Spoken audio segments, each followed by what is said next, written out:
Think about the most capable, respected elder in your family, the person everyone defers to. Now, imagine a severe storm hits, and in an instant, that rock-solid pillar of the family is rendered completely helpless. It's hard to picture.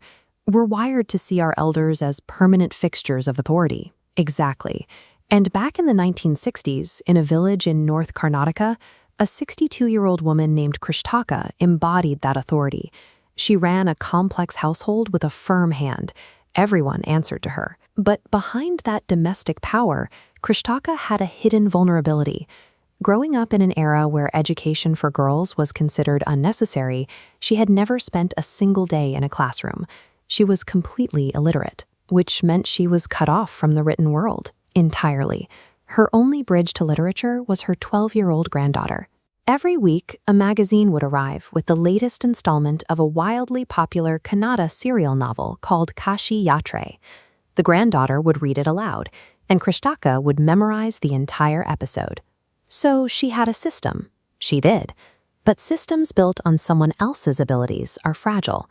A person can appear incredibly strong while quietly resting their entire intellectual life on the shoulders of a child. It leaves them highly exposed to the slightest change in routine. That change came in the form of a wedding. The 12-year-old granddaughter packed her bags and left the village for a week, leaving Krishtaka entirely alone. Let me guess, the next issue of the magazine arrived while she was gone, on schedule. Krishtaka held the physical object in her hands.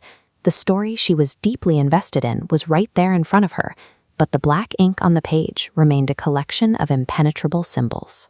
She felt an intense, visceral desperation. She opened the magazine to the picture accompanying the story and frantically rubbed her hands over the printed text, silently wishing the paper could somehow transmit the words into her mind. When the granddaughter returned to the village, she found something she had never seen before, even in the most difficult family crises. Krishtaka, the stoic matriarch, was broken down in tears. Krishtaka was weeping because she finally understood the scale of her own powerlessness. It is the heavy realization of being stranded in a world of information without a way to decode it. She was trapped by a lack of access, left without the means to navigate the landscape around her.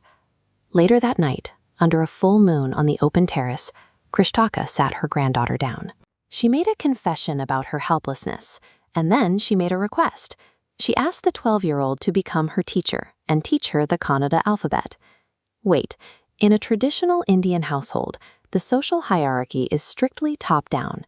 Elders hold the wisdom, children sit and listen. For a grandmother to ask a child for instruction is a massive breach of protocol. The granddaughter felt that absurdity immediately. In fact, she reacted like a child. She laughed right in her grandmother's face. She pointed out Krishtaka's gray hair, her wrinkled hands, and her heavy duties in the kitchen, mocking the very idea of a 62-year-old picking up a schoolbook. Krishtaka didn't argue, and she didn't scold the girl for being disrespectful. She just smiled and stated her core philosophy. For learning, there is no age bar, able to read a novel entirely on her own. What followed was an intense, grueling sprint. This was a 62-year-old woman, her hands stiff from decades of manual labor, painfully scratching out basic alphabet shapes.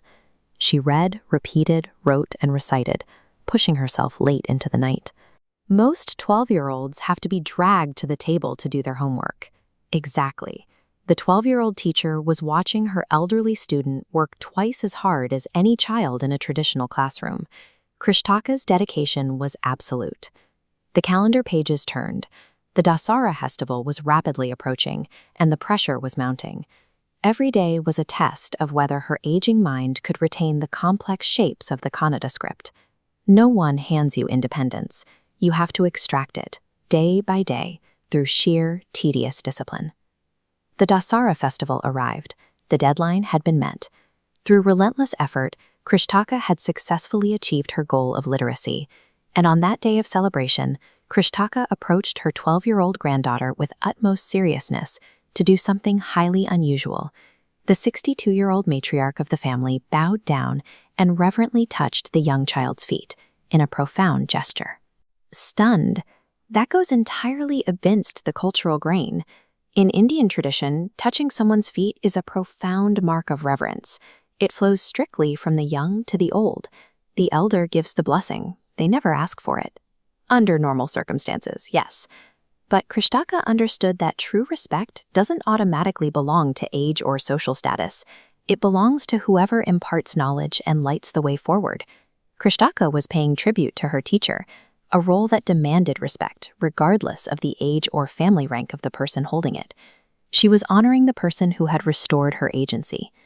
The young girl immediately returned the namaskara, touching her grandmother's feet in turn. Then she handed Krishnaka her gift, a newly published standalone copy of the novel Kashi Yatra, and she could read it effortlessly.